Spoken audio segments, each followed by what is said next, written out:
요한복음 9장 39절에서 41절 제가 봉독하겠습니다. 예수께서 이르시되 내가 심판하러 이 세상에 왔으니 보지 못하는 자들을 보게 하고 보는 자들을 맹인이 되게 하려 함이라 하시니 바리새인 중에 예수와 함께 있던 자들이 이 말씀을 듣고 우리도 맹인인가? 예수께서 이르시되 너희가 맹인이 되었더라면 죄가 없으려니와 본다고 하여 너희 죄가 그대로 있느니라. 오늘 우리 말씀해 주신 대로 본질상 맹인임을 고백하는 신앙이라는 제목으로 말씀을 잠깐 나누고자 합니다. 오늘날 그리스도인들에게 복음은 종종 참된 기쁨을 잃어버린 무미건조한 이론으로 전락해버린 것 같기도 합니다.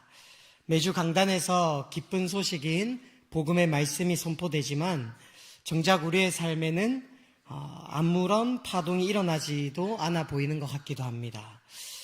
이것에서는 여러 가지 이유가 있겠지만 오늘은 여러 이유 중에 우리의 존재됨을 마주하지 못하는 것으로부터 오는 복음을 누리지 못하는 것에 관하여 함께 살펴보려고 합니다.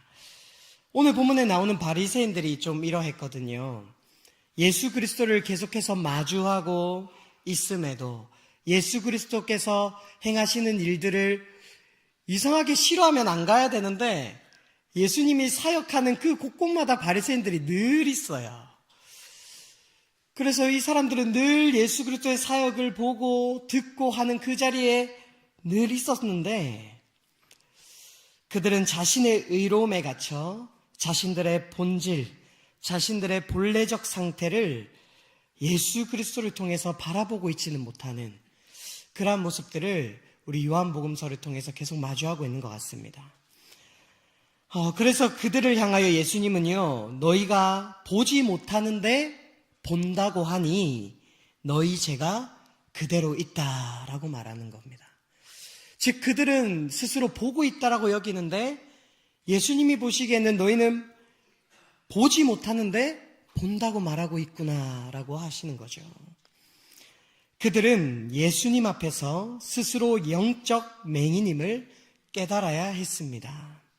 예수 그리스도가 아니고서는 이 맹인의 신분에서 벗어나지 못함을 처절하게 인지하고 처절하게 고백해야 됐습니다. 그러나 요한복음서를 살펴보면 그들은 그것을 마주하지 못하고 있습니다.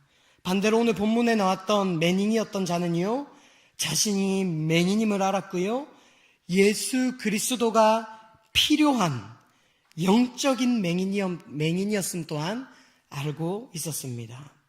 그에게는 예수님이 필요했습니다. 사실은 두 부류 다 본질상 예수님이 필요했음에도 바리새인의 부류들은 필요 없다 여기고 있고 맹인은 본질상 예수님이 필요함을 마주했다는 것이죠. 여러분, 이처럼 복음이 정말 기쁜 소식이 되는 것은 오직 자신이 영적 사형수, 영적으로 죽은 자, 영적 맹인임을 처절하게 깨달은 자에게만 유효한 구조의 소식이 됩니다. 즉 익사 직전에 자각이 있는 자에게만, 익사 직전의 상황에 자신이 놓였다라는 것을 아는 자에게만 구조선이 복음이 되듯이, 이 구조선이 기쁨의 소식이 되듯이 십자가의 은혜는 나는 죄로 인해 이미 죽은 시체라는 서늘한 자인식을 통과한 자에게만 실제가 된다는 것입니다. 스스로를 산 자 혹은 수선이 필요한 한 자 정도로 여기는 한 복음은 한낱 종교적 장신구에 불과할 뿐이게 될 것입니다. 맹인임에도 스스로 본다 하는 자들에게는 눈을 뜨게 하는 소식이 기쁜 소식이 안 된다라는 것이죠. 이러한 자신의 존재됨을 알지 못하는 결여는 신앙의 본질을 왜곡하는 가장 큰 장애물이 됩니다. 스스로를 살만한 존재로 여기는 오만은요, 복음을 도덕적 보완제 정도로 격화시키고 그리스도의 대속을 나의 실제 삶과는 무관한 역사적 유물로 취급하기 쉽게 된다는 것이죠. 그런데 우리는요, 바리새인과 같이 나의 열심, 나의 봉사, 나의 신앙 연수 등의 옷을 입고 복음에는 메말라 있는데 신앙생활 하는 것으로 타성에 젖은 교회 생활을 하고 있지 않은지를 돌아봐야 할 것입니다. 우리는 절반만 살아있는 상태를 벗어나야 합니다. 우리의 모습은 죽은 자임을 깨닫지 못하고 산자처럼 이런 꾸민 모습 때문에 반만 살아있는 상태를 즐기는 이 신앙생활을 벗어나야 한다는 것입니다. 왜냐하면 그런 상태로는 부활의 생명을 경험할 수 없기 때문입니다. 부활은 죽은 자에게만 나오는 결과이기 때문입니다. 살아있는 자는 부활을 경험할 수 없는 것이죠. 그렇게 이 시간 복음 앞에서 자신의 존재됨을 회복하고 부활의 영성으로 살아가기 위해 다음에 세 가지의 원리를 우리가 살펴보고자 합니다. 첫째는 나의 본래적 상태를 진단할 수 있어야 우리는 복음을 누릴 수 있습니다. 내 안의 탐욕은 스스로 변하지 않음을 우리는 신앙의 연수가 쌓이면 쌓일수록 더욱 시인하고 고백해야 되는 존재입니다. 나는 의로워질 수 없기에 매일 그리스도라는 은혜의 덮개가 필요함을 고백하셔야 됩니다. 믿음의 많은 선진들, 특별히 바울은요, 예수 그리스도를 알면 알수록 예수 그리스도를 아는 그 지식 앞에 더욱 철저히 무릎을 꿇었습니다. 즉 죽었던 나의 실상을 우리는 마주해야 합니다. 사도 바울은 에베소서 2장 1절에서 이러한 인간의 실체를 허물과 죄로 죽었던 상태로 표현합니다. 즉 이것은 단순히 도덕적인 결함이 있거나 성품의 수양이 필요하다는 뜻이 아닙니다. 생명에 대해 완전히 반응할 수 없는 상태, 즉 사망 그 자체를 선포하신 것입니다. 이것을 오늘 본문으로 보면 한 10%, 50%는 보이고 50%는 안 보이는 맹인이 아니라 우리의 본질적 상태는 완전한 맹인, 우리가 맹인되지 않아서 이것을 다 깊이 깨달을 수는 없겠지만 철저하게 빛이라고는 조금이라도 볼 수 없는 상태, 즉 죽음의 상태가 우리 본래적 모습이라고 바울은 말하고 있다는 것이죠. 여기서 우리가 직시해야 할 서늘한 진실이 있습니다. 바울이 우리를 본질상 진노의 자녀라고 규정한 것은요, 이것은 행위의 문제가 아니었습니다. 존재의 문제였습니다. 즉 본래 맹인이 태어날 때부터 자신의 의와 자신의 행동과 부모의 죄와 부모의 잘남과 상관없이 그냥 태어났는데 맹인인 이 비참한 상태, 그냥 나는 태어나 보니까 맹인이었다. 얼마나 비참한 상태이지 않겠습니까? 이것을 아는 것처럼 영적으로 우리의 본질은요, 본질상 진노의 자녀라는 거예요. 그러니까 우리의 의로움과 내가 어떻게 해서가 아니라 그냥 태어나 보니 영적으로 죽은 자라는 것이죠. 비극적인 사실은 우리가 그리스도인이 된 후에도요, 이 타락한 본성은 완전히 없어지지 않고 우리 안에 집요하게 남아있다는 겁니다. 그래서요, 예수님이요, 목욕은 한 번 하면 끝이지만 발은 계속 씻어야 된다라고 말하고 있지 않습니까? 우리는 결코 스스로 성자가 되는 것이 아니죠. 다만 하나님의 은혜라는 거대한 덮개가 우리의 부패함을 덮고 있을 뿐입니다.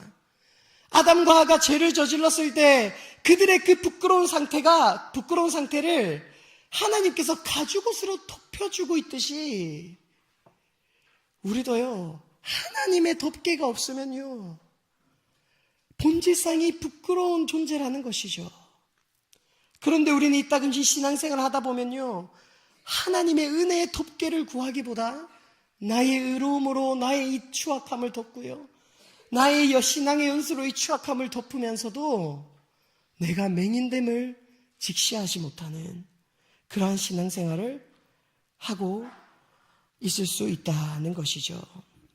그래서 우리의 종교적 의는요, 이것을 바라보지 못하게 하는 장애물이 됩니다. 그렇게 우리는 더욱 말씀 앞에서 우리의 존재됨을 확인해야 합니다. 예배 가운데서 확인하셔야 됩니다. 다른 것에서 확인하는 것이 아니라요, 날마다 예배 앞에서 예수 그리스도의 십자가 앞에서 우리는 우리의 존재됨을 확인해야 된다는 거죠. 다른 것으로는 확인해서는 안 됩니다. 그런데 성경의 많은 자들, 특별히 바리새인과 서기관들은요, 다른 것으로 계속 확인합니다. 내가 이 사람보다 더 의롭고 내가 이 사람보다 맹인이 아님을 십자가 앞에서, 예수 그리스도 앞에서, 구약의 율법 앞에서 처절히 마주해야 되는데요, 신약의 많은 바리새인들, 많은 유대인들은 다른 것으로 자신을 마주하니까요, 자신의 본질은 보지 못한 채 자신의 의만을 드러내고 있는 것이죠. 구약의 많은 이스라엘 백성들도 그러했죠. 그들은 많은 제사를 드림에도 불구하고 그 제사 앞에 자신의 모습을 보지 못했습니다. 날마다 번제를 드릴 때요, 번제가 어떤 거였습니까? 이 구약의 상번제는요, 이러한 자각을 매일 유지하기 위한 영적 예배였습니다. 제물의 머리에 안수하며 성도는 무엇을 느꼈어야 됐습니까? 그것은 단순한 의식이 아니었습니다. 날카로운 칼이 제물의 가죽을 벗기고요, 살을 저밀고요, 내장을 끄집어내고요, 그 비릿한 혈치와 그 타들어가는 시체의 연기 속에서요, 그들은 고백했어야 됐어요. 저 각대인 짐승이 바로 나임을, 나는 하나님 앞에 저 제물처럼 죽어 마땅한 시체임을. 그런데 우리는 구약의 역사를 마주하고 있지 않습니까? 어느 순간 이 제사가요, 그들에게 아무것도 아닌 게 되었어요. 하나님을 알아가면 알아갈수록 영적인 눈이 떠져야 되는데 그 원래의 본질상 맹인의 모습으로 점차 돌아갔어요. 그래서 그들은 보고 있으면서도요, 그냥 피 흘리는구나. 그들이 마주하고 있으면서도요, 저렇게 죽을 사람은 저 사람인데 저 사람 예배 때 딴짓하고 뭐 하는 거야. 그래서 구약의 선지자들이 끊임없이 외쳤던 게 예배 회복 아니었습니까? 왜냐하면 그 예배를 통해서만 자신의 존재됨, 우리의 본질을 마주할 수 있기 때문입니다. 그래서 예배를 통해 예수 그리스도의 십자가 앞에서 인간은요, 도덕적 훈계가 필요한 존재가 아니라 생명 부여가 필요한 시체라는 이 파산 선고를 수용할 때만 비로소 구원의 전적인 은혜를 누릴 수 있다는 것입니다. 우리의 의로움에 갇혀 본래적 상태를 나의 의로움으로 판단하며 교만한 가운데 있는 신앙생활은요, 마치 맹인임에도 불구하고 스스로 맹인이 아니라고 하는 오늘 본문의 바리새인과 동일합니다.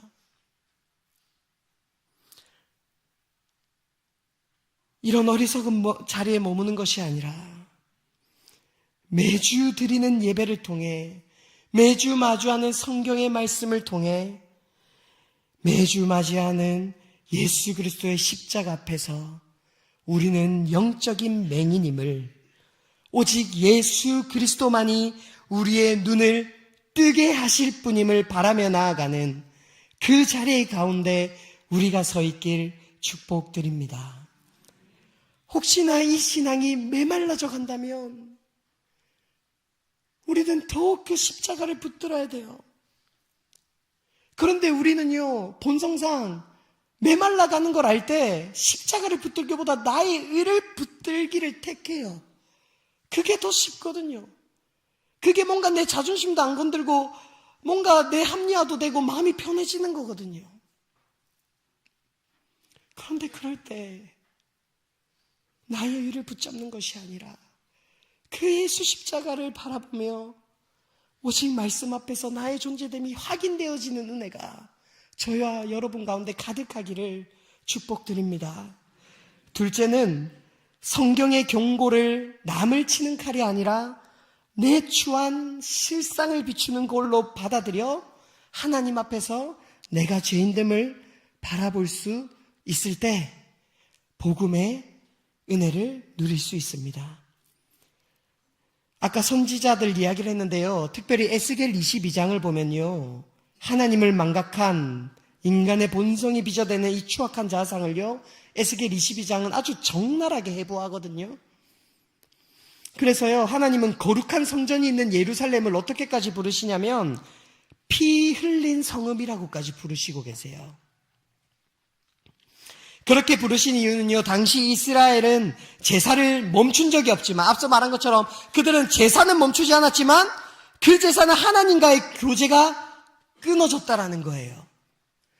매일마다 나를 위해서 재물들은 죽어나가는데, 그 재물들을 통해서 나를 마주하지 못한 거예요. 그 재물들을 통해서 나를 위해 죽어주시는 그 하나님의 은혜를 마주하지 못하고 있었던 거예요. 그런데 에스겔 22장을 보면요, 자기들은요, 맹인이에요. 자기가 그렇게 사는지 몰라요. 잘 산다라고 고백해요. 그래서 하나님이 에스겔 선지자를 통해서 22장을 보면 그들의 죄를 적나라하게 고발하시거든요. 여러 죄들이 있지만 관계의 죄를 고발해요. 너희는 나에게 제사 드리면서 왜 부모를 없인 여겨? 너희는 약자를 왜 수단화해? 이렇게 이야기해요. 그리고 탐욕에 대해서 하나님께서 말하면서 너희는 나한테 제사 드리고 너희는 거룩한 백성이라고 말하면서 왜 불의한 이익을 위해 타인의 고통을 왜 외면해?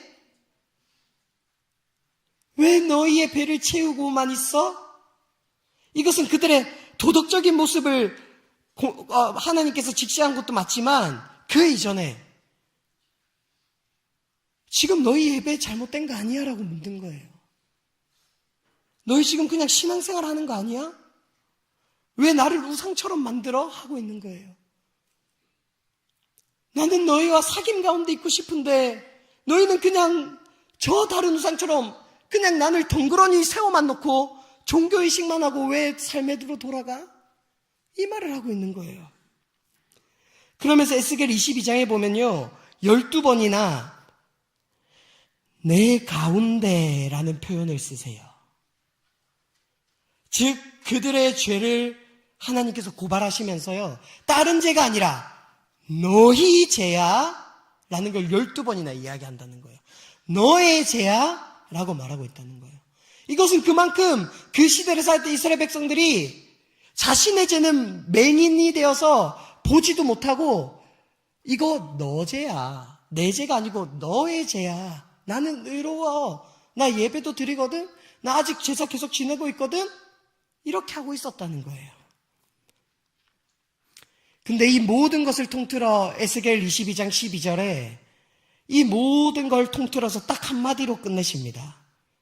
너희는 나를 잊어버렸느니라.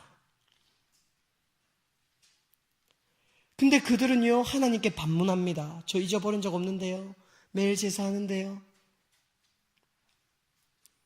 이스라엘 백성들은 자신에게 외치는 그 소리를 외면합니다. 자신의 의지로 외면합니다. 그리고 다른 이웃에게 그 잣대를 가져다 놓습니다. 하나님은 선지자를 통해 계속해서 개인의 죄악을 보게 하시는데, 말씀을 통해서 나의 죄를 보게 하시는데, 그들은요, 나의 죄를 보지 못하는 거예요. 그들은 계속해서 그 거울을 다른 사람에게 내밀고 있는 거예요. 그리고 자신들은 오늘 본문에 나오는 바리새인과 같이 스스로 맹인됨을 모르고 자신의 흐름으로 치장하고 있어요. 여러분, 하나님의 심판은요, 하나님의 율법은요, 단순히 파기를 위한 징벌이 아닙니다. 아, 그런데 나 못 살았네. 그냥 이 정도를 하시기에, 우리에게 벌 주시기에 말씀하시는 게 아니라는 거예요. 우리가 심판을 피할 수 없는 죽은 자임을 보게 하는 사랑의 거울이 우리에게 주시는 하나님의 율법이요 말씀임을 깨닫길 축복합니다. 거울 없이는 내 얼굴의 오물을 닦아낼 수 없듯이요, 심판이라는 하나님의 율법이라는 하나님의 말씀이라는 거울 앞에 서서 설 때만 나는 가망 없는 죄인임을 시인할 수 있고요, 그것만이 하나님의 긍휼로 나아가는 유일한 길입니다. 그러니 우리는 구약의 많은 선지서들을 읽으면요, 인간의 추악하고 연약한 본문을 말씀과 마주할 때마다요, 아무렇지 않으면요, 우리의 신앙생활을 점검해 봐야 될 때입니다. 구약의 성경의 선지서를 읽어 나가는데 내 안에 아무런 찔림도 없고, 아, 그냥 이런 말씀이구나. 아, 뭐 10년 전에 다 배웠는데. 아, 그냥 이 말씀 또, 아, 왜 이 사람들 왜 그래? 그냥 이곳에 머물러서 그냥 또 그렇게 하면 그냥 한순간 지나가고, 또 내 신앙생활 하기 바쁘고 내 다른 거 하기 바빠서 말씀을 그냥 흘려 넘기는 것이 습관화되었다면 우리는요, 한번 고민해 볼 그 자리에 서 있다는 것을 아셔야 되는 거예요. 하나님의 말씀은 우리에게 그냥 주어진 것이 아니기 때문이에요. 하나님의 말씀을 통해서요, 우리를 날마다 죽은 자임을 선고하는 그 말씀 앞에 우리는 서야 한다는 것이죠. 성경 가운데 놓인 하나님의 심판의 메시지를 나와 상관없다 여기며 거짓 평안을 누리며 사는 것이 아니라 마주할 때마다 우리의 본성을 마주하며 주님께 나아가는 사랑의 거울로 하나님의 말씀이 우리에게 다가오는 복이 있기를 주님의 이름으로 축복드립니다. 셋째로는요, 복음의 기쁨을 누리기 위해서는 자신의 공로를 배설물로 여기고 하나님의 긍휼 없이는 호흡도 불가능한 자임을 깨닫고 상한 심령으로 주님 앞에 나올 때 우리는 복음의 즐거움을 회복하고 누릴 수 있습니다.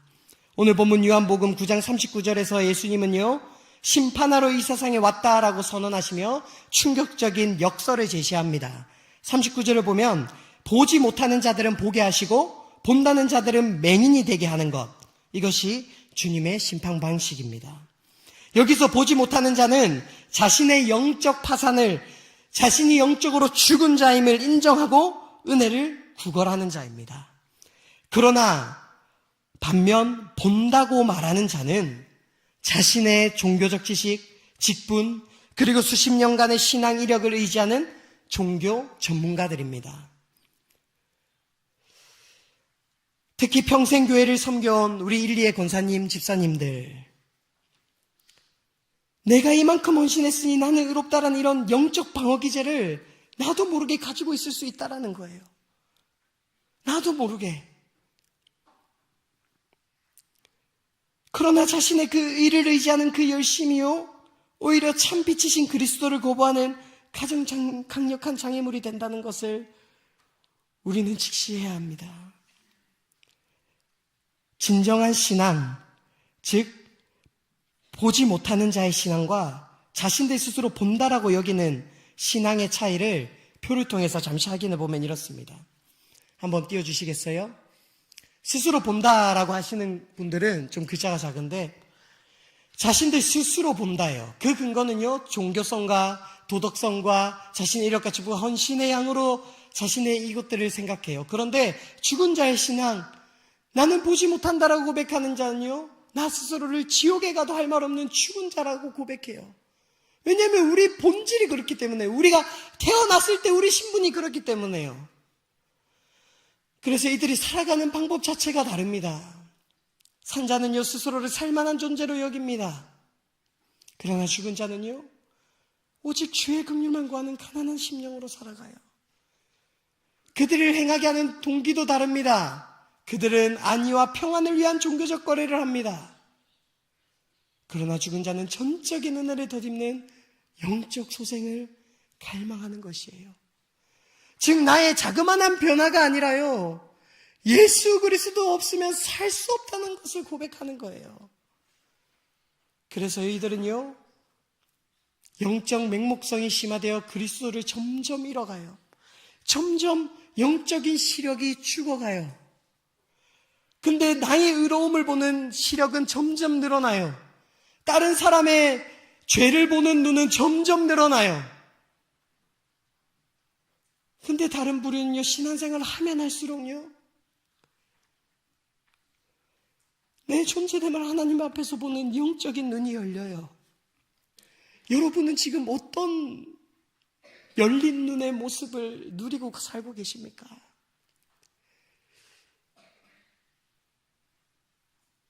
혹여 내가 신앙생활을 계속 해나갈수록 하나님과의 멀어지는 영적인 맹인이 되어가는데도 모르고 있다면 내 죄를 바라보고 아파하는 것보다 상대의 죄를 바라보는 것이 너무나 쉬워지고 상대를 이야기하고 판단하고 그냥 하나의 가십거리로 올려놓는 것이 쉬워진다면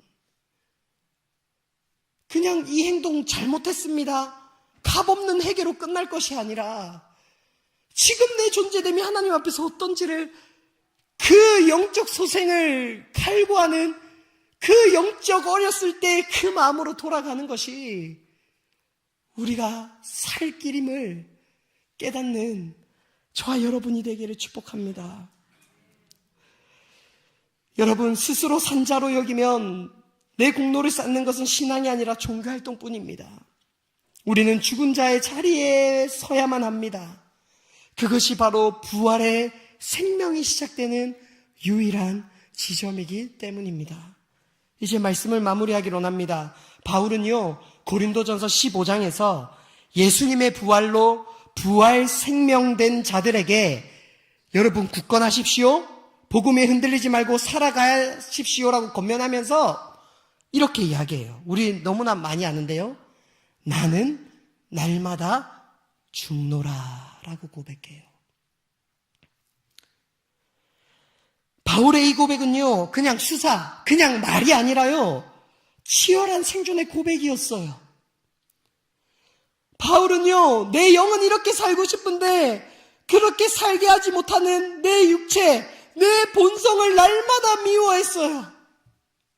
그래서 거기서 나는 날마다 죽을 수밖에 없는 존재가 바울이었어요. 여러분 우리 안에 타락한 본성은요 결코 은퇴하지 않습니다. 우리의 성화, 우리의 영화는요 예수 그리스도께서 오실 때까지 이루어지는 싸움인 거예요. 영적인 싸움에는 은퇴가 없어요. 그걸 다르게 말하면요 우리의 본성도 우리의 끝날 때까지 우리를 끝까지 쫓아온다는 말이에요. 우리가 이 땅 가운데 있을 때까지 끝까지 쫓아와요. 그러므로 우리는 끝까지 어떤 일을 해야 돼요? 십자가 앞에 서는 일을 끝까지 해야 돼요. 그냥 수련회 한번, 그냥 어쩌다가 얻어 걸려서 은혜로운 말씀 앞에서 그냥 어쩌다 한번, 이게 아니라요 우리의 본성이 끝까지 나를 쫓아오시지 그렇게 우리도 날마다 끝까지 십자가를 바라볼 수 있어야 되는 거예요. 그런데 신앙의 연수가 쌓이면 쌓일수록 아이러니해요. 쉬운 사람은 진짜 쉬워지고요. 신앙의 연수가 쌓이면 쌓일수록 이 십자가 바라보는 게 어려지는 사람은 점점 더 어려워져요. 그만큼 내가 예수 그리스도로 내 안을 채우지 않고 나의 의로 채운 것들이 많은 거죠. 근데 지금이라도 우리는 그 십자가에 서는 연습을 하셔야 돼요. 그럴 때만 예수 그리스도의 복음의 소식이 나에게 기쁜 소식이 되기 때문이에요. 여러분, 복음 안에서 우리의 본래의 모습을 회복하고 부활의 영성을 살아가기 위해 오늘 들은 세 가지 말씀을 원리를 세 가지 새기면 좋겠어요. 첫 번째는 본성의 탐욕을 인정하는 거였어요. 내 안의 탐욕은 스스로 변하지 않음을 시인하셔야 돼요. 나는 의로워질 수 없기에 그래서 매일 그리스도라는 은혜의 덮개가 필요한 자임을 고백하셔야 돼요. 하나님이 이 은혜의 덮개를 그냥 잠시 가져가시면 부끄러울 수밖에 없는 존재가 나라는 거예요. 그런데 우리는 나의 의로운 모습으로 하나님 가져가도 괜찮아요. 저 옷 많이 입었거든요. 이게 우리의 모습일 수 있다는 거예요. 그래서 매일 우리는 그리스도의 은혜의 덮개가 필요함을 고백하셔야 됩니다.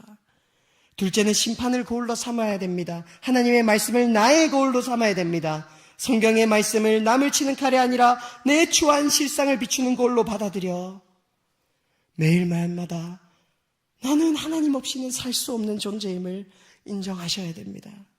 셋째로 긍휼을 구하는 상한 심령을 회복하셔야 됩니다. 자신의 공로를 배선물로 여기고 하나님의 긍휼 없이는 단 한 호흡도 불가능한 영적인 가난한 마음, 이 마음을 우리는 날마다 가져야 할 것입니다. 우리가 우리의 무능함과 수치를 온전히 깨닫는 바로 그 절망의 지점에서 하나님은 비로소 내가 여호와인 줄 알리라 말씀해 주십니다.